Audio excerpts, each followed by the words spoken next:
सरकारने या बाबतीत लक्ष देऊन या सगळ्या अटी काढण्यात यावा आणि सरसकट कर्जमाफी आमच्या शेतकऱ्याला, कारण का शेतकरी आज खऱ्या अर्थाने अडचणीत आहे.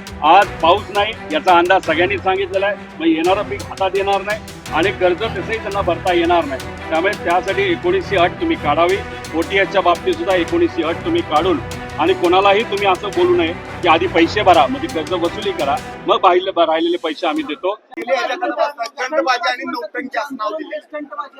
बघा, मला त्यांना एवढंच सांगायचं आहे की लातूरला एका शेतकऱ्याला बैल नसल्यामुळे स्वतःच्या पत्नीला झुंपावं लागलं त्या नांगराला, आणि मग तिथं मुख्यमंत्री साहेबांनी अधिकाऱ्यांना सांगून दुसऱ्या दिवशी तिथं बैल दिला. कोणामुळे दिला तर मीडियामुळे आणि विरोधकांनी तो आवाज उठवल्यामुळे. तो बैल जो दिला तो आजारी दिला, म्हणजे आजारी बैल तुम्ही दिला, म्हणजे द्यायचं म्हणून दिलं, तसा आजारी बैल तिथं दिला. आणि त्या आजारी बैलाला नीट करण्यासाठी तिथं तुम्हाला आता त्या शेतकऱ्याला स्वतःच्या खिशातून पैसे द्यावं लागतं. तशीच ही कर्जमाफी आजारी आहे. इथं लोकांच्या खिशातूनच पैसे द्यावे लागणार आहेत. आणि मला या गोरे भाऊ असतील आणि माझ्यावर टीका करणारे सर्व नेते असतील, मला एवढंच त्यांना विचारायचंय की या अटी ज्या आम्ही म्हणत आहोत, जरा शेतकऱ्याच्या गरीबाच्या डोळ्यात बघून लातूरमध्ये घटना घडली ती समजून घेऊन तुम्ही जरा लोकांना सांगावं त्या अटी या योग्य आहेत अयोग्य आहेत. याच्यात आम्ही मानतो कोणाला तर एक तर तिथं आमचे भरणे भाऊ आहेत, ते कृषी मंत्री आहेत. ते बोलताना काय बोलले की रोहित पवार नाही तर शेतकरी ज्या काही गोष्टी मांडत आहेत त्या योग्यच आहेत. त्यामुळे या बाबतीत विचार करावाच लागेल सरकारला. मग मला असं वाटतं की जर भरणे मामा त्या ठिकाणी मंत्री असताना बोलू शकतात तर बाकीच्यांना बोलायला काय हरकत आहे. त्यामुळे सरकारने या बाबतीत लक्ष देऊन या सगळ्या अटी काढण्यात यावा आणि सरसकट कर्जमाफी आमच्या शेतकऱ्याला, कारण का शेतकरी आज खऱ्या अर्थाने अडचणीत आहे.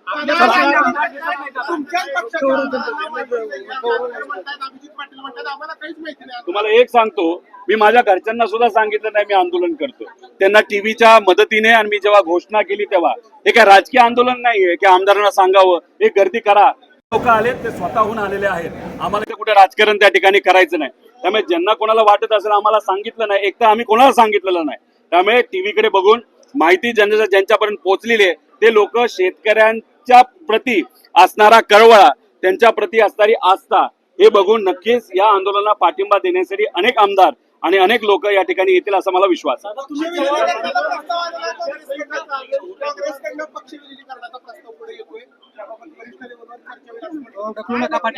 माझं एवढंच म्हणणं आहे, कर्ज माफीच्या बाबतीत जे काही विलिनीकरण तुम्हाला या सरकारला करायचंय ते तुम्ही करावं आणि सरसकट कर्जमाफी द्यावी. राजकीय प्रश्न पुढच्या काही दिवसांनंतर त्याच्यावर नक्कीच मी बोलेन. आणि तुम्ही सत्तेत असाल तर तुम्ही नेत्यांशी बोलून मंत्र्यांशी बोलून या जाचक अटी आमच्या शेतकऱ्याला, ज्याच्यात 36 लाख शेतकऱ्यांना फटका बसणार आहे, अशा जाचक अटी लवकरात लवकर त्या ठिकाणी मागे. मुख्यमंत्र्यांना काय आवाहन कराल? मी आव्हान एवढंच करेल, कदाचित अधिकाऱ्यांनी त्या अटी टाकल्या असतील असं आपण समजूया. सरकारने मुद्दामून त्या टाकल्यात असं आम्ही समजत नाही. त्यामुळे आता वेळ गेलेली नाही. लवकरात लवकर या जाचक अटी तुम्ही मागे घ्या. त्याच्यामध्ये 2019ची जी कर्जमाफीचा लाभ ज्या शेतकऱ्यांनी घेतलेला आहे त्यांना फक्त 50,000चा लाभ तिथे दिला जाईल. ते सुद्धा OTS मध्ये मेजॉरिटी शेतकरी तिथं जाणार आहेत आणि त्यांना वरचे पैसे भरावे लागणार आहेत. आणि आज शेतकऱ्याकडे तो पैसा नाही. आज पाऊस नाही याचा अंदाज सगळ्यांनी सांगितलेला आहे. मग येणारं पीक हातात येणार नाही आणि कर्ज तसंही त्यांना भरता येणार नाही. त्यामुळे त्यासाठी 19ची अट तुम्ही काढावी. OTS च्या बाबतीत सुद्धा 19ची अट तुम्ही काढून आणि कोणालाही तुम्ही असं बोलू नये की आधी पैसे भरा म्हणजे कर्ज वसुली करा, मग राहिलेले पैसे आम्ही देतो.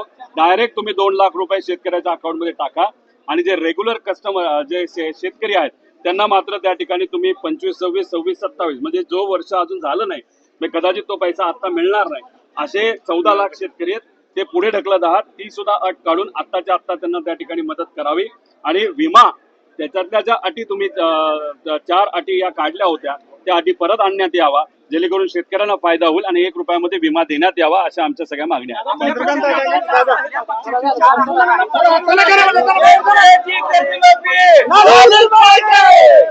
बघा,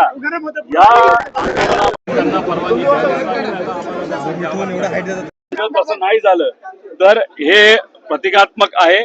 मला असं वाटतं की प्रत्येक गावामध्ये तालुक्यामध्ये लोक हे रस्त्यावर उतरतील स्वतःच्या हितासाठी. मला लोकांना आपल्या माध्यमातून इथे एवढंच सांगायचंय, हा लढा तुमच्या सर्वांचा आहे. आता कुठल्याही प्रकारचं इलेक्शन नाही, पण आता सरकारने जर या अटी काढल्या नाहीत तर त्याचा फायदा तुम्हाला होणार नाही. पुढच्या वर्षभरात पाऊस येणार नाही हे सरकारच सांगते आणि तुम्हालाही अंदाज त्या ठिकाणी येणारं पीक आपल्या हातात येणार नाही. त्यामुळे लढण्याची हीच ती वेळ. आणि आज जर आपण लढलो नाही तर उद्या जाऊन तुमची मुलं शाळेत असतील तर फी देता येणार नाही. बऱ्याच अडचणी आपल्यावर येणार आहेत. त्यामुळे या लढ्यामध्ये तुम्ही सुद्धा अराजकीय पद्धतीने सामील व्हा. आपापल्या गावामध्ये, आपापल्या तालुक्यामध्ये, आपापल्या जिल्ह्यात स्वतःसाठी सिस्टमच्या विरोधात हा लढा तुम्हाला सुद्धा लढावा लागेल. आम्ही या पवित्र ठिकाणी लढत आहोत. तुम्ही तुमच्या गावात लढला तरी मला असं वाटतं की याला पुढच्या काही दिवसामध्ये यश आल्याशिवाय राहणार नाही. चंद्रकांत पाटील किंवा इतर जे नेते आहेत त्यांनी ज्या पद्धतीने